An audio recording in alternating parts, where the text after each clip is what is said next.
Assalamualaikum warahmatullahi wabarakatuh. Alhamdulillah, puji syukur kepada Allah Subhanahu wa taala kita semua dapat berkumpul dalam rangka diseminasi calon guru penggerak angkatan ke-10 dalam kegiatan aksi nyata menerapkan budaya positif di lingkungan SMA Negeri 1 Conjong. Salawat dan salam kita sampaikan dengan mengucapkan Allahumma shalli ala sayyidina Muhammad wa ala ali sayyidina Muhammad. Yang kami hormati Bapak Ibu Majelis Guru SMA Negeri 1 Conjong yang berkesempatan hadir pada hari ini.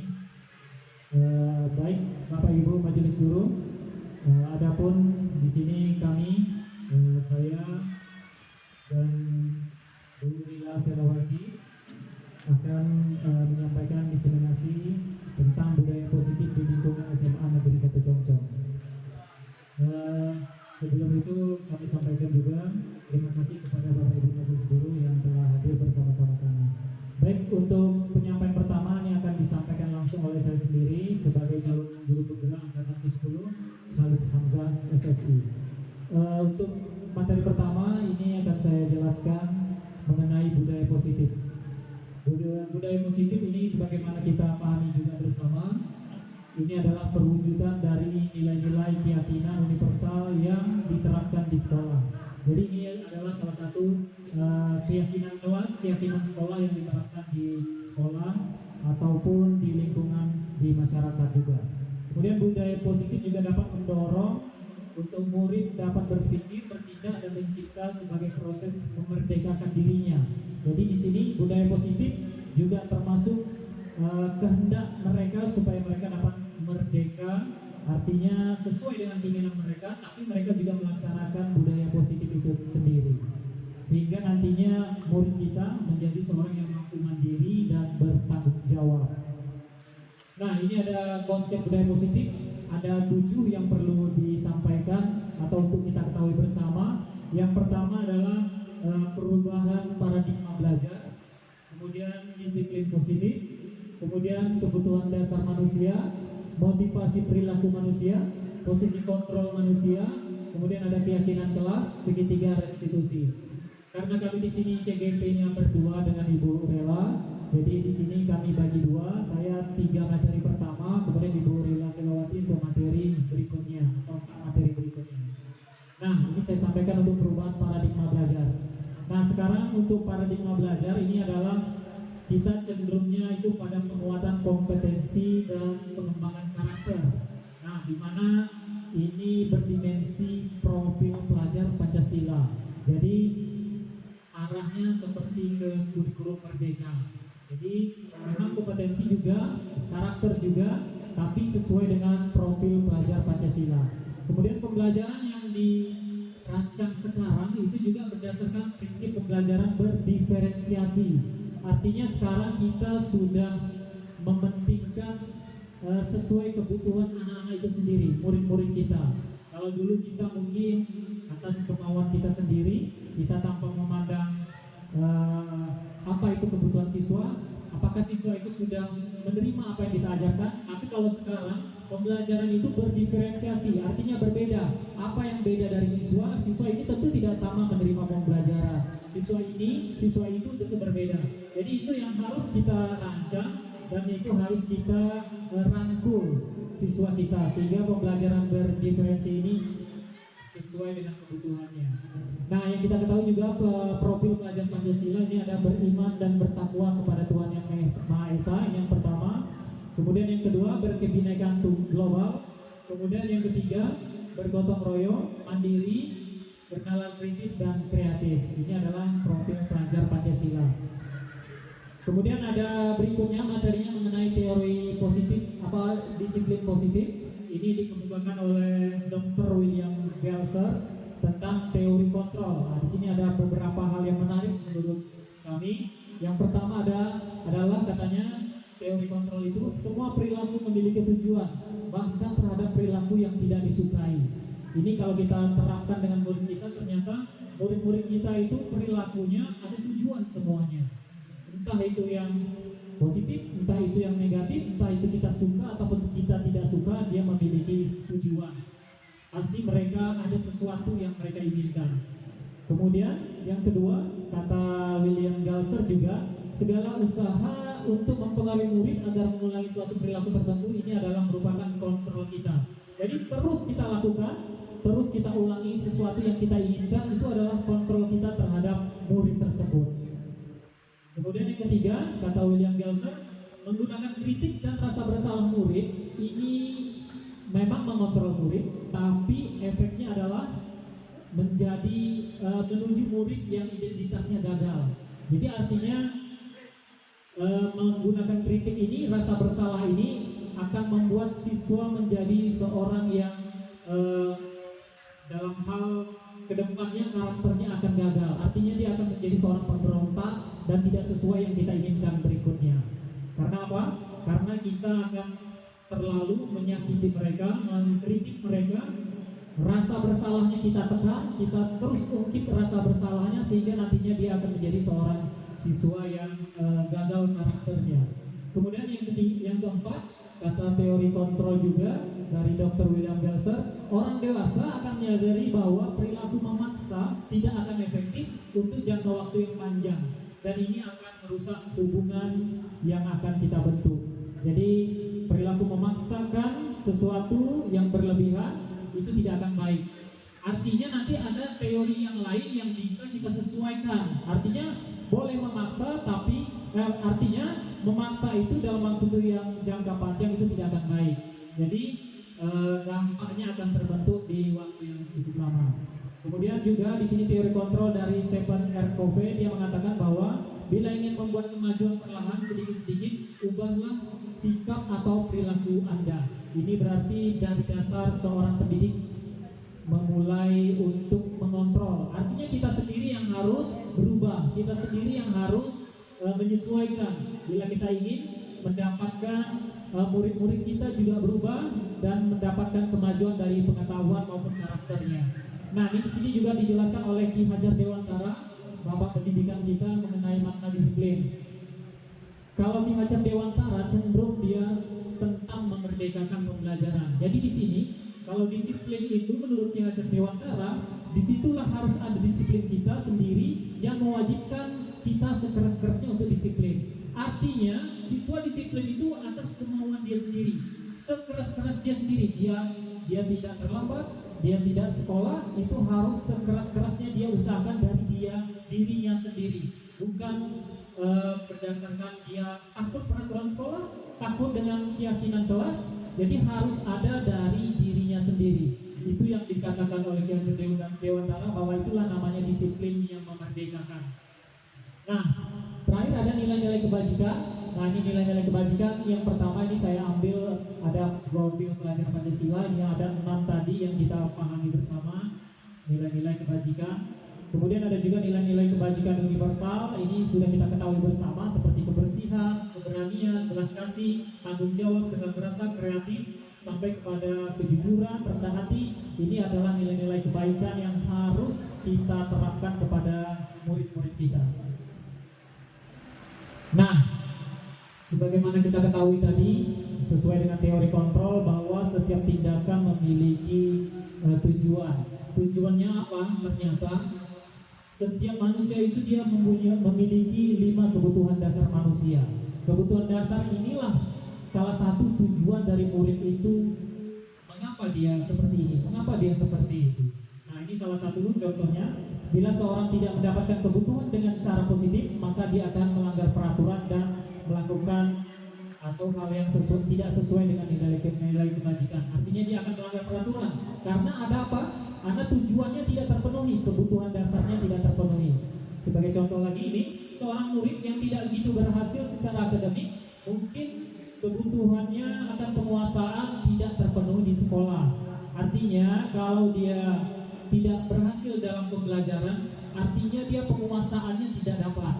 Nanti dia akan mengimbaskan kemana? Dia akan mengimbaskan kepada yang lain. Mungkin dia akan mengganggu temannya, mengusik temannya, kemudian di lapangan dia akan mengontrol teman-temannya, karena dia tidak berhasil. Karena akademiknya dia tidak dapat menguasai akademik. Nah, jadi akan lari kebutuhan dasarnya ke yang lain. Kemudian juga dapat ini kita contohkan, seorang yang merasa tidak diterima oleh temannya, kebutuhan akan kasih sayang dan rasa diterima tidak dipenuhi, dia mungkin akan memiliki satu teman atau memisahkan diri dari yang lain. Nah, ini mungkin sering kita jumpai pada murid-murid kita. Murid-murid kita ada yang tidak mau bergaul atau dia menyendiri. Berarti ada sesuatu kebutuhan dasarnya yang tidak terpenuhi. Dia merasa tidak diterima oleh temannya, kasih sayang yang kurang, sehingga dia akan melimpahkan ke yang lain. Dia akan terisolir, atau dia punya satu teman saja, atau dia sendiri, atau dia meluapkan dengan hal lainnya. Nah, ini dasarnya dari 5 kebutuhan dasar manusia. Inilah tujuan kenapa semua orang, semua siswa, semua murid kita itu memiliki kebutuhan dasar. Yang pertama, apa kebutuhan dasar manusia itu? Yaitu bertahan hidup. Nah, kalau bertahan hidup ini artinya ini yang paling primer ya. Kebutuhan pakaian, tempat tinggal, keamanan, dan kesehatan. Kalau kita tidak mendapatkan ini, pasti kita akan melakukan hal-hal yang juga fatal. Karena ini bertahan hidup ini cukup penting ya.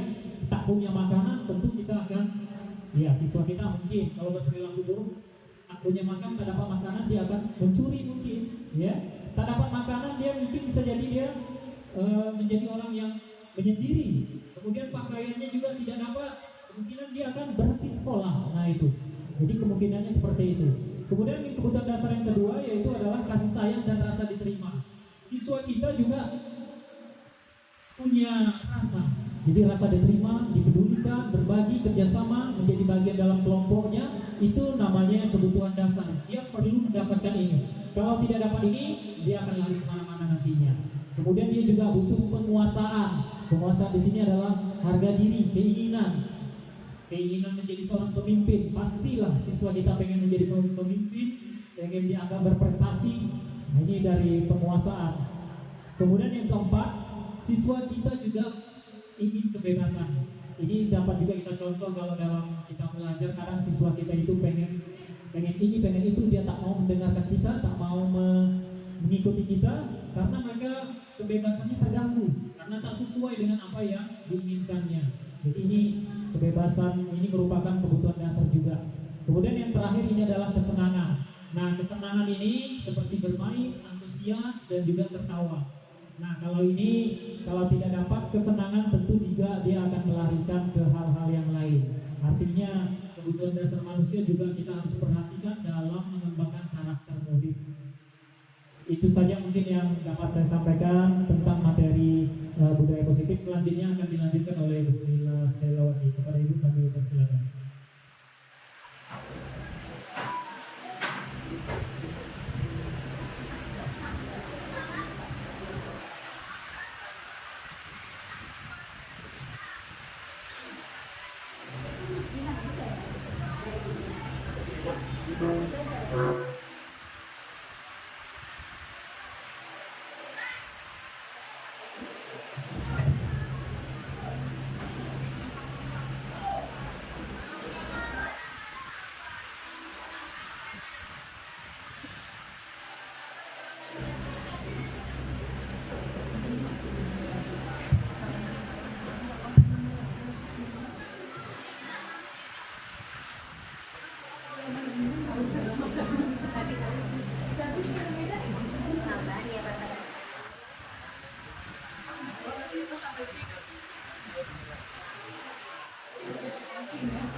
Cuman 11 kami kan. Itu kenapa ada lemonnya?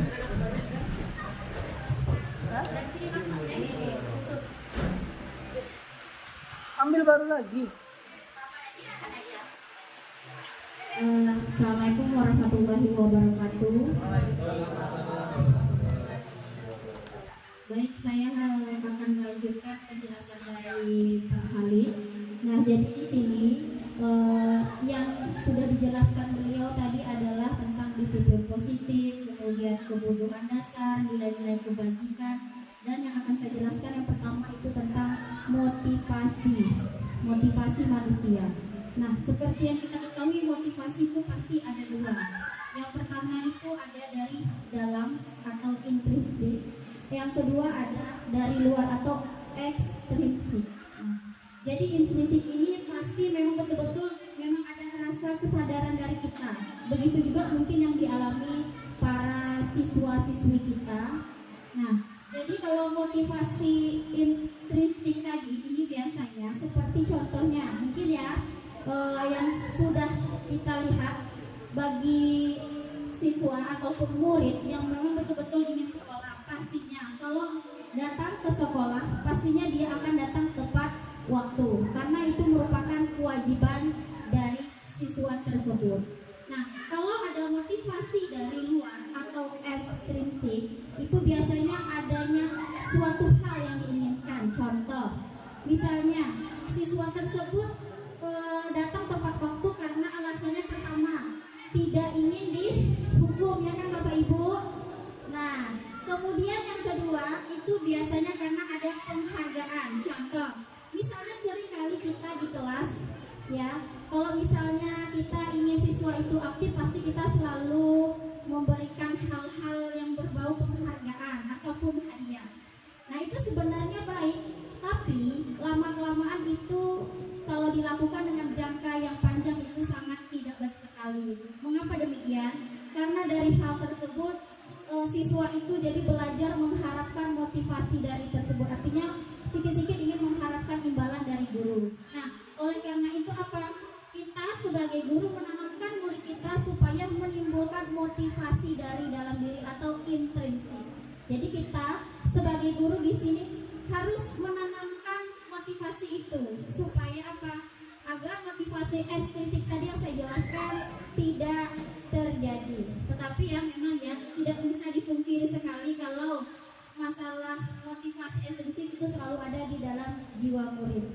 Nah, jadi ada beberapa bagian dari motivasi itu. Pertama, selalu kita ya kan kita buat itu ada hukuman. Jadi hukuman itu pasti selalu tidak terencana atau tiba-tiba.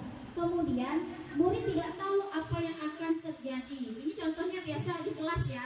Misalnya siswa tidak mengerjakan tugas karena secara tidak langsung kita kadang spontan gitu memberikan hal tersebut kepada murid atau siswa. Kemudian bersifat satu arah. Artinya apa? Kita sendiri yang memberikan arahan gitu, memberikan hukuman. Contoh misalnya kayak siswa terlambat. Nah, ada yang seperti yang bisa kita lakukan. Oh, ini suruh bersihkan WC, kemudian suruh membersihkan halaman depan gitu kan. Itu termasuk juga dengan bersifat memberikan satu arah.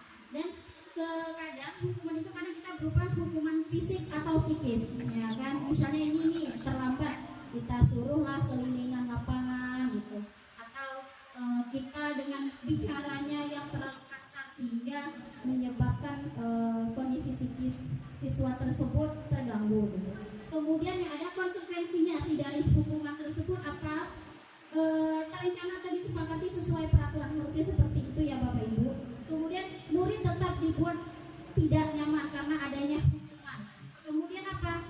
Sikap guru selalu memonitor murid.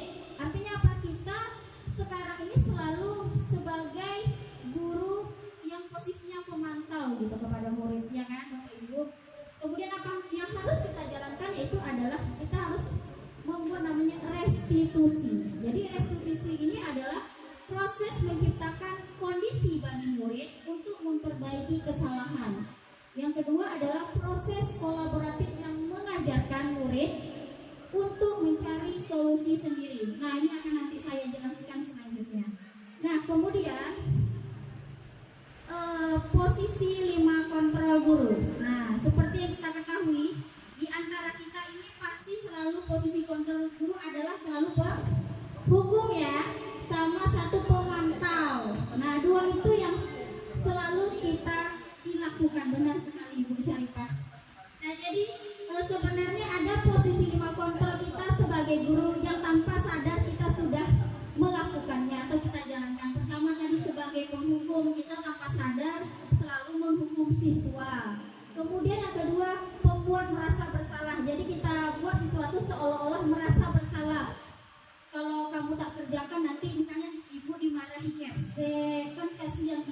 Nah, itu contohnya misalnya.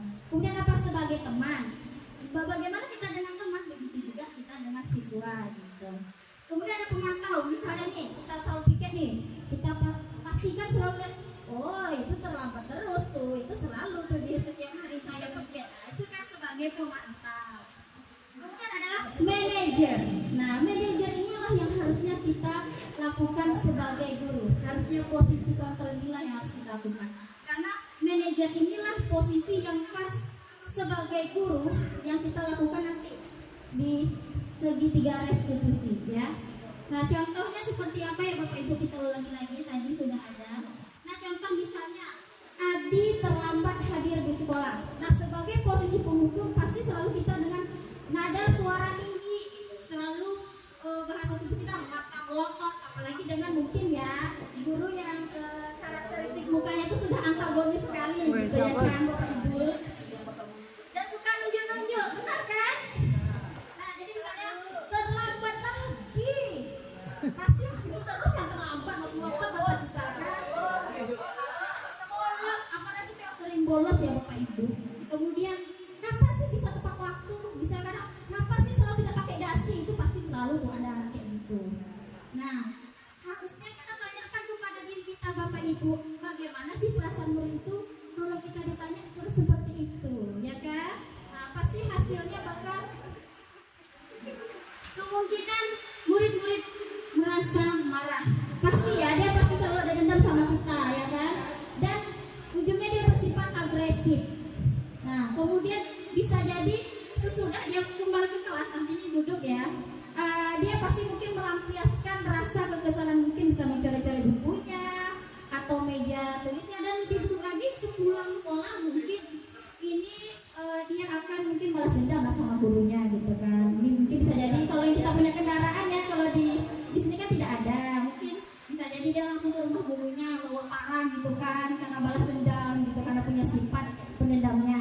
Nah, kemudian yang kedua, yang tadi adalah posisi kedua adalah perempuan merasa bersalah. Nah, jadi ini dengan ada suara memelas, jadi kayak kita halus, Adi kamu ini bagaimana, kayak gitu kan. Kamu pasti janji dengan ibu tidak akan terlambat lagi. Jadi kita seolah-olah gitu buat siswa tuh merasa kita apa ya, merasa bersalah gitu apa yang dia lakukan gitu. Nah, hasilnya bagaimana? Jelas murid pasti dia merasa ada bersalah gitu. Jadi bersalah terhadap mengecewakan bapak dan ibu gitu, dan kemudian dia akan merasa gagal dan tidak sanggup gitu untuk membahagiakan orang di sekitarnya.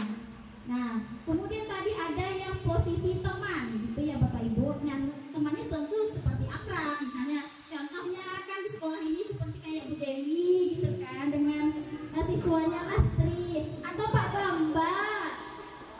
Jadi kalau ngomong sinilah, ayolah minta tolong misalnya kan, ayolah bagaimana sih kamu kemarin gitu, kamu kan ada janji sama bapak. Iya, terlambat ya Bu Dewi. Ini contoh. Dan begitu juga sebaliknya ya. Jadi intinya bagaimana kita ngobrol dengan teman, begitu juga kita ngobrol juga dengan siswa gitu. Nah, kemudian pasti siswa akan merasa senang dan akrab, bahkan mungkin malah kepedean ya ini ya. Tapi sebenarnya ini juga mesti harus dihindari. Jadi kita boleh dekat sama siswa, tapi jangan terlalu ya. Nah, yang selanjutnya adalah posisi pemantau. Ini biasa kita sering kita lakukan. Jadi biasa kita melihat ada siswa yang terlambat, selalu kita tanyakan dengan nada yang datar. Jadi bagaimana sih Adi tadi kan, tahukah kamu jam berapa kita memulai ini? Gitu. Dia selalu dengan nada yang memantau gitu.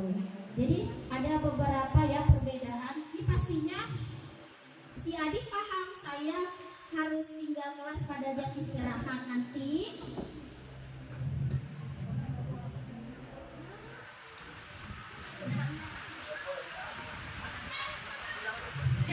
Dan nanti akan mengerjakan tugas ketertinggalan saya. Nah, inilah contoh sebagai pemantau. Kemudian yang terakhir adalah tadi sebagai manajer, benar. Nah, kalau manajer ini lebih bagus lagi. Jadi dengan nada ada suara tulus, bahasa kita tidak kaku, kemudian kita mendekat kepada murid. Ini biasanya guru-guru BP ya yang seperti itu ya.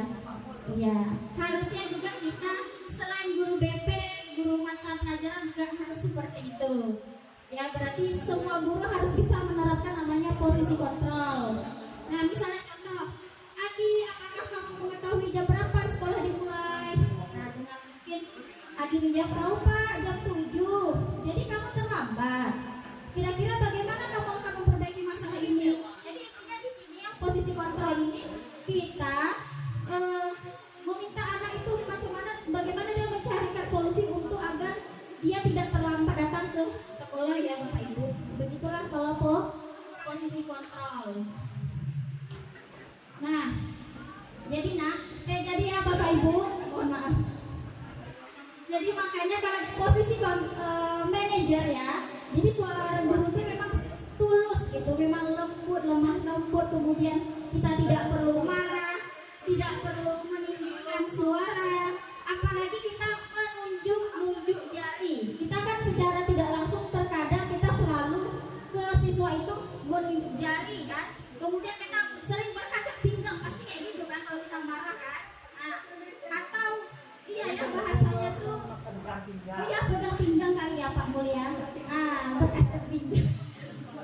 Atau kita kadang bersikap seolah kita menyesal, nah jadi tampak sedih gitu atas perbuatan yang dilakukan oleh muridnya. Jadi kita fokus ada pada murid tersebut gitu.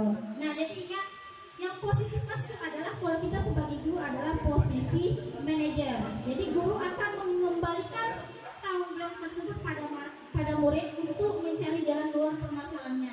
Tentu dengan bimbingan kita juga, ya.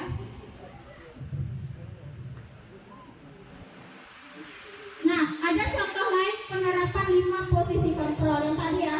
Kasusnya mungkin murid tidak mengerjakan tugas yang diberikan guru. Jadi kalau posisi penghukum pasti kita suruh ya, ini kebanyakan ya kalau dulu kita suruh ada berdiri dengan sebelah kaki di depan kelas. Begitu kan Bapak Ibu? Begitu ya. Kemudian membuat merasa bersalah. Artinya kita membuat siswa itu merasa bersalah apa yang telah dia lakukan.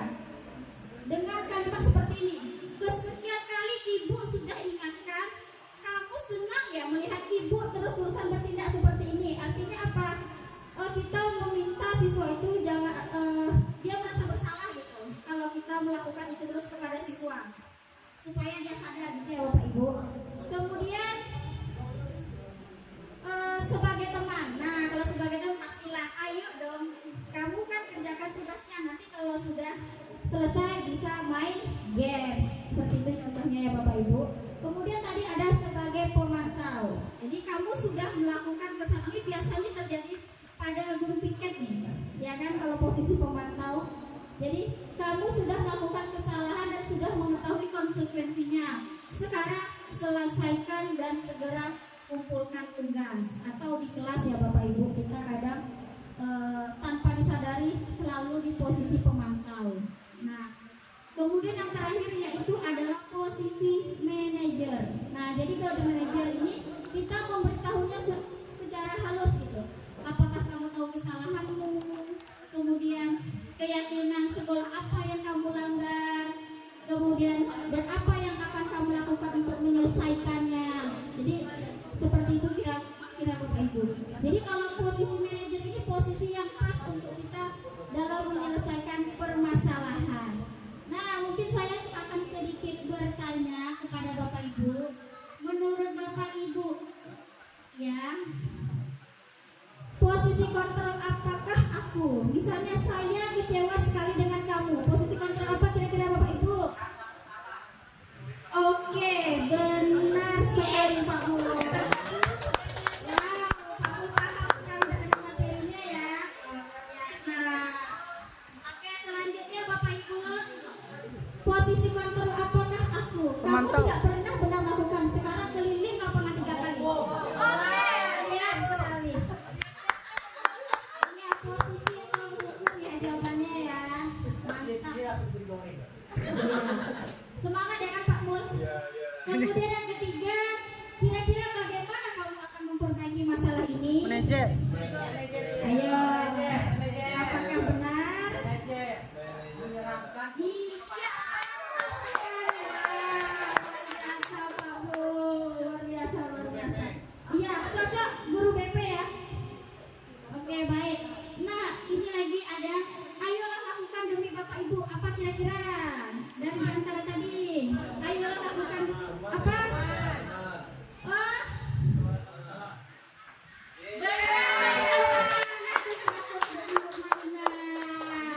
ada lagi satu ya Bapak Ibu. Nih apa kira-kira? Kamu terlambat 15 menit. Apakah kamu sudah mengerti konsekuensi yang dilakukan bila terlambat? Ayo. Apakah? Oke, kita tengok jawabannya. Benar. Mantap Bapak Ibu, luar biasa. Guru SMA Concong ini sudah paham ya dengan posisi kontrol sebagai guru. Oke. Iya, tinggal kita praktekkan benar. Sebenarnya inilah tugas sebagai guru penggerak ya.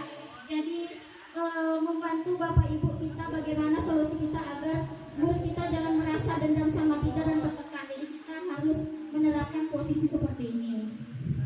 Kemudian yaitu tentang tadi ada keyakinan kelas. Nah, mungkin ini tidak asing ya dengan Bapak Ibu semua. Sebenarnya keyakinan kelas ini kalau sebelumnya kita sudah lakukan, tetapi bukan keyakinan kelas, tetapi ada namanya kesepakatan kelas, atau sebelumnya kita sudah buat namanya peraturan sekolah, gitu. Nah, tetapi di sini agak berbeda. Jadi keyakinan kelas ini merupakan kesepakatan kelas yang diyakini bersama guru dan murid dengan harapan untuk meningkatkan kedisiplinan murid.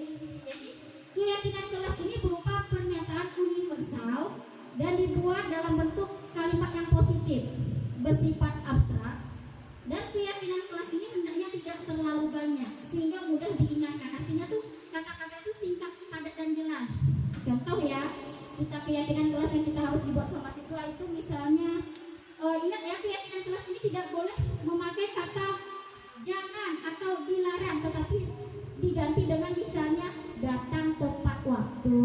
Kemudian misalnya membuang sampah sembarangan, gitu, berarti diganti dengan menjaga kebersihan. Jadi nanti kalau Bapak Ibu di awal pembelajaran semester baru, alangkah lebih baiknya membuat namanya keyakinan kelas, gitu, agar terciptanya apa tadi, kesepakatan antara kita sebagai guru dan murid. Jadi nanti pembelajaran di kelas juga menyenangkan dan mereka sudah tahu konsekuensinya seperti apa yang harus dilakukan, gitu ya Bapak Ibu. Nah, kemudian ada namanya ini ya, materi terakhir tentang segitiga restitusi. Nah, inilah yang materi yang sangat ya, saya juga sebagai CGP baru tahu loh bagaimana sih cara mengatasi siswa yang bermasalah, ya kan? Kita selalu memberikan solusi itu pasti selalu di poin yang ke apa ya, poin yang kedua. Nah, sebenarnya segitiga restitusi ini adalah suatu proses dialog yang dijalankan guru ataupun orang tua agar dapat menghasilkan murid yang mandiri dan bertanggung jawab. Segitiga restitusi ini membantu murid memiliki tujuan, disiplin positif, dan memperbaiki dirinya setelah berbuat salah. Nah, restitusi ini bukan untuk menembus kesalahan, namun untuk belajar dari kesalahan. Artinya apa? Ini kita lakukan untuk anak yang membuat masalah. Nah, caranya bagaimana? Ada 3 hal yang harus kita lakukan. Yang pertama ada menstabilkan identitas. Kedua ada validasi tindakan yang salah. Ketiga adalah menanyakan keyakinan. Nah, ini kan sebelumnya kan kita sudah namanya membuat keyakinan kelas ataupun keyakinan sekolah. Nah, yang harus dilakukan apa saat kita menghadapi anak yang melakukan kesalahan? Ini selalu ya, contoh misalnya anak yang sering terlambat, kemudian anak yang tidak mengerjakan tugas tepat waktu. Apa yang kita lakukan? Kita harus melakukannya dengan melakukan memakai dengan segitiga restitusi, gitu, dalam mengatasi permasalahan, bukan cara dengan menghukum. Jadi kita ingin menyadarkan murid tersebut apa yang dilakukannya itu salah, gitu, dan harus segera diperbaiki. Dan itu juga untuk kebaikan murid tersebut. Nah, yang pertama yaitu adalah menstabilkan identitas. Nah, tersebut ya. Nah kita tanya dia dulu. Misal contoh anak yang membolos gitu, pasti kita tanya. Biasanya kan hari semalam membolos, pasti hari ini kita akan datangi tuh. Pasti kita tanya dulu, jujur tidak, mau tidak biasanya anak itu jujur. Tapi insya Allah kebanyakan jujur ya siswa kita. Pastinya iya bu, saya bolos. Nah kita bilang, bagus, kamu sudah mengakui kesalahan. Terus kita dengan kalimat ini bisa kita bilang ke siswa, berbuat salah itu manusiawi. Jadi bahasanya ya, tidak ada namanya manusia yang sempurna. Nah termasuk kita ya, Bapak Ibu juga pernah melakukan kesalahan seperti itu. Nah kita memberikan sama siswa tersebut dengan bahasa yang halus gitu. Jadi Bapak Ibu sebenarnya tidak tertarik mencari siapa yang salah, tetapi Bapak Ibu ingin mencari solusi dari permasalahan yang kamu hadapi gitu. Jadi kita memanggil sesuatu dengan kata-kata seperti ini. Kamu berhak kok merasa begitu. Jadi di sini seolah-olah kita bukan menghukum mereka gitu, tapi kita ingin pertama siswa tersebut untuk berbuat jujur dulu. Gitu. Jangan asal menyalahkan gitu. Kemudian yang kedua adalah validasi tindakan yang salah. Nah, jadi kita tanyakan kan, kamu pasti punya alasan mengapa melakukan hal ini. Contoh misalkan anak-anak kita tuh yang bolos lah, kemudian merokok keluar, apa sih alasannya? Harusnya kita tanyakan. Kemudian, padahal kan kamu bisa melakukan yang lebih buruk daripada ini. Intinya kita tuh memberikan motivasi lah, ternyata kamu sudah melakukan yang tidak terlalu lebih buruk lagi. Kemudian kamu patut bangga pada dirimu sendiri karena kamu telah melindungi sesuatu yang penting buat kamu. Nah begitu kira-kira validasi tindakan yang salah. Kemudian yang terakhir ini yang harus kita lakukan adalah menanyakan keyakinan. Nah jadi misalnya kita sudah selesai tuh bertanya masalah tadi, kita tanya apa sih keyakinan kelas kita, keyakinan kelas apa, maksudnya keyakinan yang telah dilanggar oleh siswa tersebut. Misalnya kita tadi sudah membuat keyakinan yaitu apa, bertanggung jawab. Bertanggung jawab di sini dimaksudkan berarti tidak membolos, bertanggung jawab terhadap tugas yang diberikan guru. Ternyata dia sudah melanggar namanya keyakinan kelas. Kemudian bisa kita tanyakan nilai-nilai apa yang telah kita sepakati. Nah yang tadi yang dengan Pak Khalid yang dijelaskan nilai apa saja itu bisa kita kasih tahu. Kemudian seperti apa sih gambaran kelas yang ideal menurut kamu? Jadi apakah kamu menjadi orang seperti apa gitu? Jadi kita tanya gitu. Jadi solusi dari anak itu bisa kita juga tanyakan, apa sih solusi dari kamu supaya jangan sampai terlambat lagi? Bisa mungkin dijawabnya dengan tidak tidur terlalu larut malam, kemudian jangan sampai mungkin, karena kan bisa jadi siswa yang terlambat itu karena begadang, main games, kemudian bisa dengan cara apa, tidur dengan lebih awal, kemudian tidak mengurangi bermain gamesnya, mungkin bisa jadi main gamesnya itu pada saat pulang sekolah, jadi diatur waktunya. Nah kira-kira seperti itu ya Bapak Ibu, harusnya budaya positif yang harus kita terapkan kita sebagai guru di sekolah. Selanjutnya saya serahkan kepada Pak Khalid. Baik, terima kasih kepada Ibu Lina Senawati. Demikianlah presentasi aksi nyata budaya positif. Semoga apa yang kita dapatkan pengetahuannya atau yang telah kita pelajari dari kemarin sampai sekarang mengenai budaya positif dapat kita terapkan di SMA Negeri 1 Cancel. Demikianlah penyampaian dari kami. Terima kasih atas terima kasih atas perhatian dari Bapak Ibu Majelis Guru SMA Negeri 1 Cancel. Saya ucapkan alhamdulillahirobbilalamin. Terima kasih. Wassalamualaikum warahmatullahi wabarakatuh. Mungkin dari saya juga mengucapkan sebesar-besarnya atas partisipasi Bapak Ibu sudah bisa hadir dalam kegiatan kami kedua. Ini memang merupakan tugas wajib dari seorang calon guru penggerak, melakukan namanya diseminasi budaya positif ataupun aksi nyata. Sekali lagi saya mengucapkan terima kasih banyak atas kehadiran Bapak Ibu semua